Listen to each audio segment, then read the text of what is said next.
Assalamualaikum warahmatullahi wabarakatuh. Perkenalkan, nama saya Melistiawati Laginta. Saya mahasiswa dari IAIN Sultan Amai Gorontalo, Fakultas Ilmu Tarbiyah dan Keguruan, jurusan Pendidikan Agama Islam. Video ini saya buat semata-mata untuk memenuhi tugas ujian akhir semester mata kuliah Bahasa Indonesia yang diberikan oleh Bapak Salman Alade, SPD MPD. Pada video ini saya akan mengulas buku yang saya baca. Judul bukunya Cinta di Ujung Sajadah. Sebelum saya menceritakan tentang apa isi dari buku ini, terlebih dahulu saya akan menceritakan informasi mengenai identitas buku dan identitas dari sang penulis buku. Buku ini diterbitkan langsung oleh sang penerbit Republika pada tahun 2012 dan penulisnya yang bernama Asma Nadia. Buku ini berisi 292 halaman dan ketebalannya sekitar 13,5 cm kali 20,5 cm. Ada beberapa informasi yang saya dapat mengenai novel yang berjudul Cinta di Ujung Sajadah ini, yaitu mampu memberikan porsi cinta tanpa ada kezoliman pada hati. Hingga cinta tak mengenal kata galau. Buku ini juga mampu mengajarkan kita sebagai sang pembaca untuk mengetahui bahwa arti surga yang sebenarnya itu berada di bawah telapak kaki. Buku ini juga mengajarkan kepada kita sebagai sang pembaca bahwa surga berada di telapak kaki ibu. Nah, untuk itu, bagi kita para anak, kita harus selalu taat kepada ibu kita dan selalu patuh apa yang dikatakan oleh ibu kita. Kita harus selalu mendengarkan apa kata-kata mereka, karena pada dasarnya surga yang sesungguhnya yaitu berada pada telapak kaki ibu kita sendiri. Nah, baiklah, sekarang saya akan menyampaikan sedikit informasi mengenai sang penulis buku yang berjudul Cinta di Ujung Sajadah ini. Saya akan menceritakan sedikit tentang Asma Nadia. Asma Nadia adalah seorang muslimah yang gemar mengajak kepada kebaikan. Buku fiksi maupun non-fiksi yang ditulisnya harap memenuhi simpati bagi para pembaca buku yang ditulisnya itu. Buku-buku kumpulan cerpen maupun novel remaja telah terbukti memenangkan adikarya yaitu IKPI. Hal tersebut sebuah bukti bahwa karya-karyanya memang memiliki pengaruh penting terhadap dunia kepenulisan di Indonesia. Nah, teman-teman, perlu kalian ketahui bahwa Asma Nadia ini dia sudah memiliki bermacam-macam gelar yang pernah ia raih. Nah, gelar yang pertama yaitu ia sebagai tokoh perubahan Republika pada tahun 2010, dan penghargaan yang kedua yaitu sebagai wanita inspiratif Top Reward She-Can Award pada tahun 2010. Penghargaan yang ketiga yaitu sebagai penulis fiksi terfavorit di ajang Epic Words Indonesia pada tahun 2011. Dan penghargaan yang terakhir yaitu sebagai tokoh pembukuan Islam pada tahun 2012. Buku Cinta di Ujung Sajadah ini sudah pernah diterbitkan oleh Publishing House, namun sekarang dicetak kembali oleh Asma Nadia Publishing House. Nah, teman-teman, cerita di Ujung Sajadah ini akan segera difilmkan loh. Kalian tahu tidak cerita apa saja atau karya apa saja dari Asma Nadia yang sudah pernah difilmkan, yaitu Catatan Hati Seorang Istri dan Assalamualaikum Bezing. Dua film itu adalah hasil karya atau hasil tulisan dari Asma Nadia sendiri.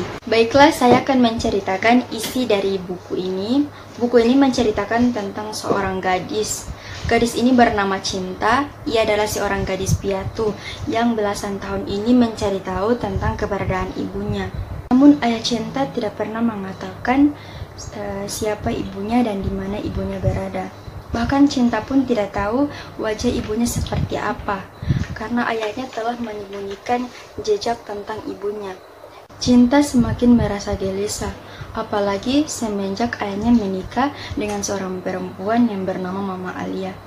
dan membawa kedua saudari tirinya ke dalam rumah. Cinta semakin tidak menemukan surga di dalam hidupnya. Sampai pada suatu hari, Cinta bertemu dengan seorang lelaki yang humoris tetapi santun. Lelaki itu bernama Meki Matahari Muhammad. Ia mampu mengenalkan dunia baru kepada Cinta. Hingga terbongkarlah sebuah rahasia besar yang selama belasan tahun ini tidak diketahui oleh Cinta. Mungkinkah rahasia besar itu menyangkut tentang ibunya Cinta? Dan mungkinkah ibunya Cinta masih hidup? Dan apakah Cinta mampu membalaskan rasa rindu yang selama ini terpatri di matanya yang sangat perih itu? Untuk menempuh semua itu, Cinta harus menempuh perjalanan jauh untuk membalaskan rasa rindu yang terdapat di matanya itu. Menelusuri jejak ibunya di setiap penjuru langit. Ketika dihadapkan dengan jalan buntu, Cinta berjuang. Ia semakin mendekatkan dirinya kepada Allah Subhanahu wa Ta'ala untuk mencari-cari sebuah jawaban di manakah ibunya berada. Dalam sujud-sujudnya yang panjang hingga tuntas senja di Madinah, banyak konflik batin yang dialami Cinta sehingga membuat dirinya berubah menjadi semakin dekat kepada Allah Subhanahu wa Ta'ala. Selain itu, karena sahabat-sahabatnya, Cinta yang sangat mengerti arti persahabatan mengajarkan kita tentang sebuah kesetiaan terhadap sebuah persahabatan yang sesungguhnya. Namun kekurangan dalam kisah ini yaitu tidak diakhiri dengan happy ending, sehingga cukup menguras air mata bagi sang pembaca. Walaupun begitu, kita dapat memetik banyak teladan baik itu dari sifat-sifat Cinta maupun arti sebuah cinta seorang anak terhadap ibunya. Membuat kita menyadari bahwa cinta seorang ibu itu sangat tulus dan tidak ada duanya di dunia ini. Baca oleh semua kalangan yang mencari-cari arti sebuah cinta yang sebenarnya, meski kebanyakan dalam novel ini mengisahkan tentang masa lalu Cinta saat berumur 18 tahun. Namun, novel ini juga mengisahkan tentang masa lalu Cinta. Umur belasan tahun ini juga mengisahkan siapa sosok suami yang telah menikahi Cinta. Bukan hanya cinta antara laki-laki dan perempuan, tapi juga cinta seorang anak terhadap ibunya. Beruntunglah bagi setiap orang yang sampai sekarang ini dapat melihat bapak dan ibunya masih ada di samping anak-anaknya. Cinta tidak pernah bahkan mengetahui wajah ibunya saja ia tidak tahu. Sahabatnya yang sekarang menjadi suaminya lah yang masih bisa membuatnya merasakan surga itu. Kendati begitu surga di bawah telapak kaki ibu tidak akan pernah tergantikan oleh siapapun. Ini memiliki kelebihan dan kekurangan. Kelebihannya yaitu dapat mengajarkan kita pada arti sebuah surga di bawah telapak kaki ibu. Dan kelebihannya yaitu terletak pada bahasanya yang tidak baku dan ceritanya yang berbolak-balik sehingga dapat memusingkan sang pembaca. Pesan dari buku ini yaitu ketika semua harapanmu menemui jalan buntu, Cinta berjuang mencari kekuatan dalam sudut-sudut panjang hingga tuntas saat senja di Madinah. Nah baiklah, itulah hasil pengulasan resensi dari buku Cinta di Ujung Sudut Sajadah. Semoga bermanfaat bagi teman-teman semua, dan mohon maaf bila ada salah dalam pengucapan kata ataupun kalimat. Mohon dimaafkan karena saya hanyalah manusia biasa yang tidak pernah luput dari kata salah. Sekian dari saya, wabillahi taufiq wal hidayah. Wassalamualaikum warahmatullahi wabarakatuh. Sampai jumpa.